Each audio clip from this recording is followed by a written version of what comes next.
Moïse Katumbi, on pouvait lui donner un peu de chance. On pouvait écouter un autre son de cloche quand il était gouverneur. Il disait chaque fois, j'ai envie de faire des choses, vous savez, le pouvoir central de Kinshasa ne nous donne pas les moyens et le problème de rétrocession, nous demandons à ce qu'on puisse donner de l'argent en retour à toutes les provinces pour que nous puissions construire le Katanga, blablabla, blablabla. On l'écoutait. C'est-à-dire, même s'il avait la volonté ou pas, même s'il mentait, mais il mettait tout le fardeau sur le dos des politiciens de Kinshasa, le pouvoir central. On disait, ok, il montre qu'il a envie de faire des choses, mais c'est le pouvoir de Kinshasa qui le bloque. Jusqu'à ce qu'il a démissionné, il est devenu indépendant, plus dans PPRD, du moins selon la forme, et il a commencé aussi à faire la course à la présidence. Il a eu des blocages venant de Kabila. Kabila lui a mis des bâtons dans les roues. Il a bousculé à l'extérieur. Théâtre ou pas, je ne sais pas.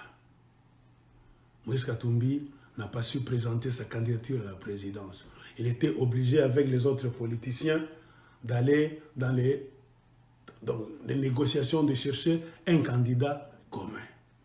Ils ont trouvé le candidat commun, malgré qu'il y avait des tiraillements, les autres se sont retirés par la suite, mais Moïse Katumbi est resté du côté du candidat commun qu'on appelle Martin Fayoul. Ce n'est pas mon histoire, c'est l'histoire de vos politiciens. Nous tous, on était là en train de les regarder, vous et moi. Il y a eu élection, on a donné des preuves électroniques qu'on a triché. Kabila s'est imposé, Chadari a échoué, Félix Sekedi a échoué. C'est Martin Fayoul qui a réussi. Et comme Martin Fayoul ne répond pas donc à la stature d'un politicien qui va protéger Kabila, parce que Kabila joue sur sa survie politique, physique, économique. Il a peur que, vu le mal qu'il a déjà fait au Congo, qu'il puisse être arrêté, emprisonné et qu'on puisse faire des enquêtes pour donc retourner au Congo toute la richesse, tout l'argent que Kabila a déjà volé, en collaboration avec ses amis Kagame et tout ça, et Museveni. Ils ont jugé bon d'ignorer la volonté du peuple congolais. Ils ont donné la présidence à Félix.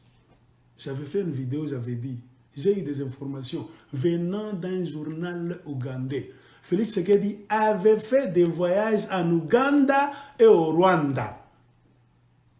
Avant même les campagnes, les élections, tout ça, ça sentait déjà l'odeur du soufre. C'est-à-dire, c'était l'homme de l'ombre. Kagame, Kabila et Museveni s'étaient déjà choisi un homme qu'ils allaient mettre là par la force pour protéger leurs intérêts. C'est comme ça que Félix Sekedi, on lui a donné la présidence. Moïse Katumbi s'est levé. Il a fait le tour de quelques pays africains avec sa mallette diplomatique dans laquelle il y avait les résultats des élections. Moi, que je ne l'ai pas poussé, c'est lui-même qui faisait des tours. Moïse Katumbi a bien parlé qu'il y a eu tricherie. Et puis par la suite, il s'est tué. Et un jour, on l'a appelé là-bas, dans une émission sur France 24 RFI, on lui a posé la question. Tu veux rentrer au pays? C'est comme si tu viens maintenant de relâcher l'histoire de revendiquer la victoire de Fayoulou. Est-ce que Fayoulou a gagné les élections, oui ou non? Il fallait voir, Moïse Katumbi a marmonné là-bas. Le journaliste a insisté, oui ou non, Fayoulou a gagné les élections. Moïse Katumbi a esquivé cette question-là. Il n'a pas donné de réponse claire. Oh, vous savez, on a proclamé tout ça. Mes chers amis, vous qui dites que nous sommes des tribalistes et des haineux, moi, c'est à partir de ce jour-là que j'ai vu que Moïse Katumbi est acheté aussi. C'est un aventurier. Il fallait le mettre un peu de côté. Il est rentré au Congo. Sa compagnie MCK, qui était fermée par Kabila, compagnie de minières, on a réouvert ça. Moïse est en train d'exploiter les minéraux. Il est là et il dit, il veut maintenant faire ce qu'on appelle une opposition républicaine. Mes chers amis, ne soyons pas idiots. Est-ce qu'on peut faire une opposition républicaine dans un pays occupé? Dans un pays là où les Congolais ne maîtrisent pas les institutions.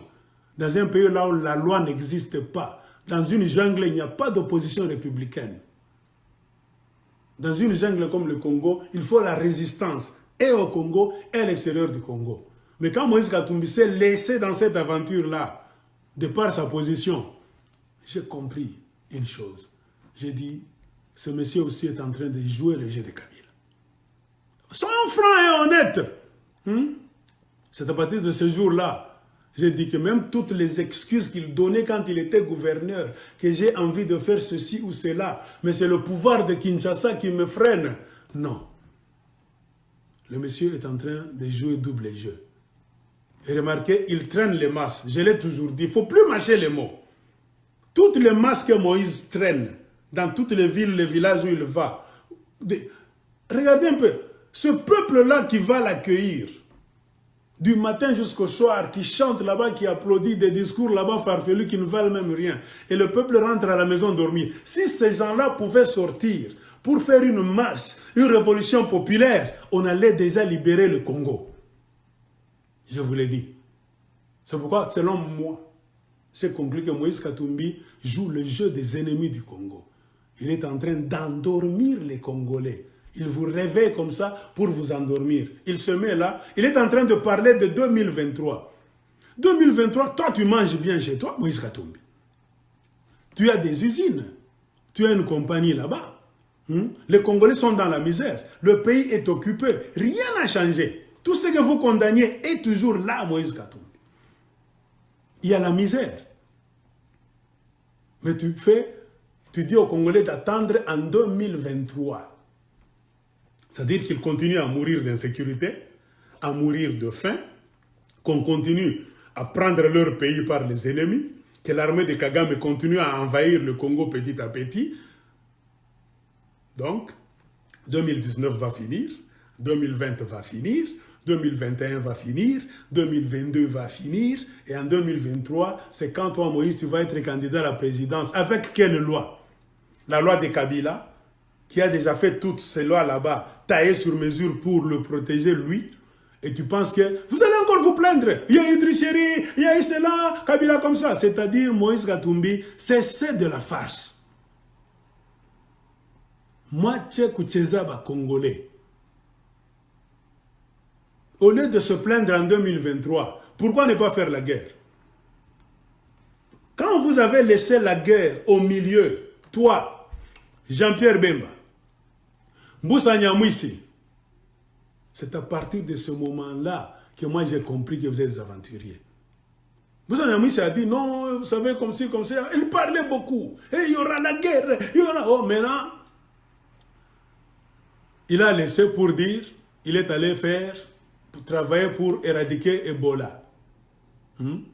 J'ai dit ça même dans une vidéo passée. Pendant que les Rwandais se préparent tous les jours, ils enfoncent, ils amènent des armes au Congo, ils infiltrent les institutions du Congo, ils amènent même des militaires que Félix Tshisekedi est en train maintenant d'ordonner comme ça, de favoriser en plein soleil. Ils attaquent le pays. Lui, Moussa Nyamwisi, a choisi d'aller éradiquer Ebola. C'est-à-dire, si Ebola vous tue, lui il va arrêter Ebola, mais que les armes de Kagame continuent à vous tuer. Et Moïse Katumbi, lui, il est calme, il ne fait que condamner. Nous condamnons le meurtre de terre. Mais les ennemis sont en train d'entrer. Les ennemis sont réalistes. C'est ce que les Anglais appellent realistic. Vous rêvez encore, votre politique de rêve. Mais Kagame, Museveni, Joseph Kabila ont des institutions dans leurs mains, dans la vie réelle. C'est pour ça que nous voulons que vous puissiez faire la réelle politique. C'est-à-dire combattre ces gens-là tous les jours, physiquement sur terrain. Et c'est ce que vous devriez faire. Au lieu d'endormir le peuple congolais et de commencer à promettre, vous promettez quoi? Il n'y aura rien. Retenez cette vidéo, enregistrez-la. Vous allez suivre Moïse Katumbi. En 2023, vous allez finir de la même manière. Dans la même litanie de plainte sur plainte sur plainte. Pendant que Kabila est réaliste, pragmatique,